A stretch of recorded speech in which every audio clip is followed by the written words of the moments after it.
Our final musical is Como Correr, a hip-hop musical by Nico Raimont.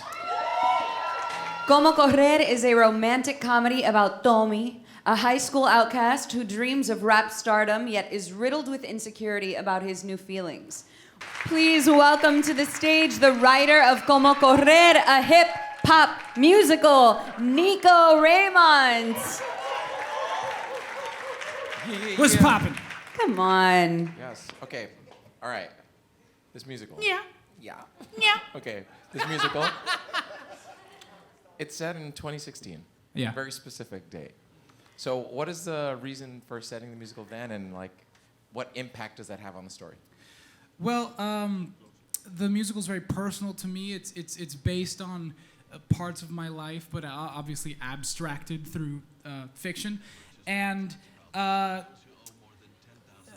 it was weird growing up in the fall of 2016 when these two movements, being MAGA and Black Lives Matter, were kind of rising at the same time, and wanting to like do something about being stuck in the center of that, being like, 17, and like you can't vote, obviously, because you're 17, and you're not gonna go to no protest because you're Latin or a person of color, and you're gonna get yourself killed because your mom's not gonna let you do that. And so you're well read and you're well informed and you're smart, and the people around you are smart, and you want to do something about this like stuck in the middle position that you're in.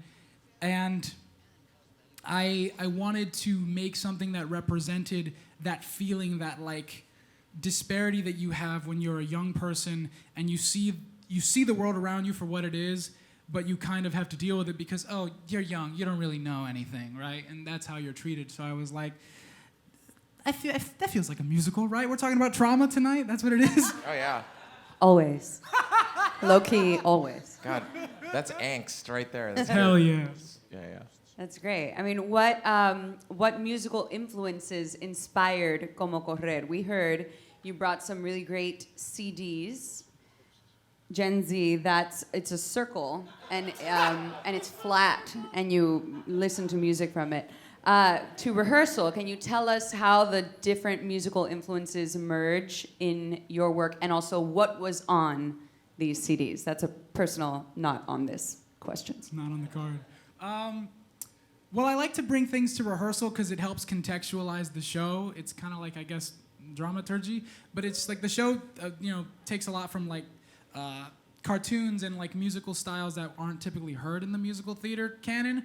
So like, for example, one of the CDs I brought to rehearsal was Toxicity by System of a Down, and Jay-Z Unplugged, which was like a MTV concert he did with The Roots back in like the 90s.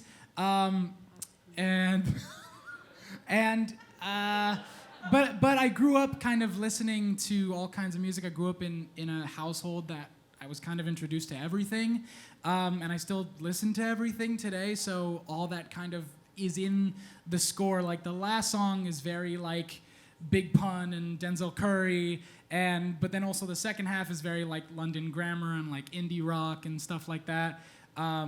So yeah, a little bit of everything, a little bit of sazon, and we get it popping. Love. Can you set up the next song we're about to hear from Como Correr, please? Absolutely.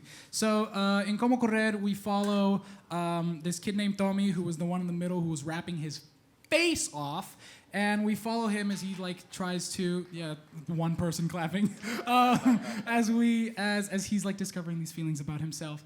And the people on stage with him are his best friends that he's known for his whole life. And in the moment before this next song, he comes out to them, and they have some follow-up questions. So he explains it to them via complex metaphor. Yes, we love complex metaphors. We love in complex musical metaphors. That's my new nickname. Can we hear more Como Correr? Yes, our final song of the evening, the room song from Como Correr. Welcome back to the stage, Cornelius, Ramon, Arturo, and Emiliano, and thank you so much, Nico.